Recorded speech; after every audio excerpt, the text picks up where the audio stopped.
German luxury car maker Audi is particularly good at covering off every conceivable gap in the market. By last count, they had 19 different models and an eye-watering 182 different variants to choose from. Oddly enough, only 3 of those are SUVs, the Q7, the Q5 and the Q3. But Audi wants to fix all that by adding a few more to the stable.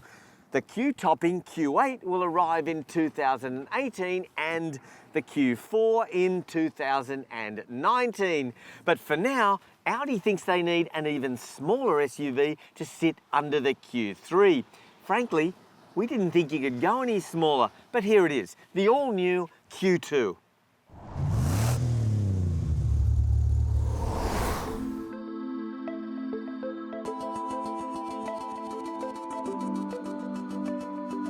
For starters, it's got presence and it looks different.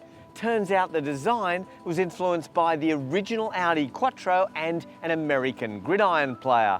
Well, that's because Audi are hoping the Q2 will attract an entirely new buyer, a younger, hipper crowd, the kind looking for a cheaper entry point into a premium brand, but without sacrificing all the usual luxury features found in more expensive models.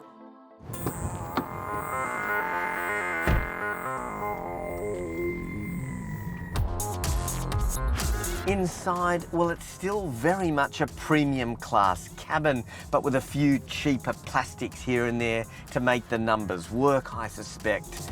But there are some features that will appeal to those younger buyers, such as the ambient lighting and the very cool trim on the dash here. The different design direction is less obvious in the cabin though, where it's pretty much standard Audi fare, except for a few not so Audi things like these chunky door handles and different flavoured trim. In no less than 5 million colour combinations, they tell us. It's not short on equipment either. Even in entry-level spec, you get Audi Connect, progressive steering, dual-zone climate control and MMI navigation, with a 7-inch screen and a thoroughly decent audio system. Better still, Audi has also opened the doors to its tech store to the Q2. So you get stuff like virtual cockpit display, LED headlamps, head-up display, adaptive dampers and Audi Drive Select. Well, at least as options you can. And for an extra $1,600, you can get the latest safety tech, like adaptive cruise control and active lane assist. What about space? After all, the Q2 is still a sports utility vehicle. Well, I've got some good news on that front. Even though it's shorter than the A3 Sportback, there's actually more boot space behind the rear seats. And it's taller and wider than the A3, so there's actually good passenger space back there too. It drives very well indeed, which you'd expect considering it's based on the same platform as the A3. Under there is a 1.4 litre turbo petrol engine pumping out 120 kilowatts and 250 newton meters of torque. Now, power goes to the front wheels via Audi's 7-speed dual-clutch gearbox. It's all very high-tech stuff. But there is one thing though. The ride over broken roads with sharp edges isn't great, and you really feel that through the chassis. But over bumps and compressions, it's actually nice and comfortable. The base version doesn't get Audi's legendary 4-wheel drive Quattro system. Only the higher priced diesel gets that, at least for the moment. But later on, you'll be able to get a 2-litre petrol with Quattro with 140 kilowatts and 320 newton meters, and I reckon that might end up being the pick of the bunch. Even without Quattro, it's still a sure-footed thing with solid road holding and grip levels.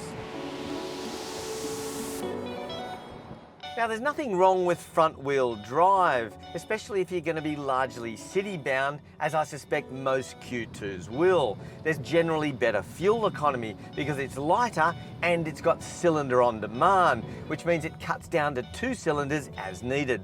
It's also a really sweet 1.4 litre turbo engine and noticeably refined despite the smaller displacement. Audi is pushing sportiness with the Q2, which is where its progressive steering comes into play. Essentially, it means you don't get as much of a workout behind the wheel. The steering is assisted, so there's less turning than with a conventional setup. It's effective as the Q2 feels light and agile, perfect for tight city streets and underground car parks. But it's also quite enjoyable out on the open road with a few nice bends thrown in for good measure. I really like this quick steering, which is also nicely weighted. But please, Audi, can you put some feedback into your steering systems, because this can feel like a video game at times. By breaking away from its usual design formula, Audi has created just what it intended with the Q2, a small but largely practical SUV with enough tech, charm and badge appeal to tempt Gen Y and the millennials into handing over 40 odd grand.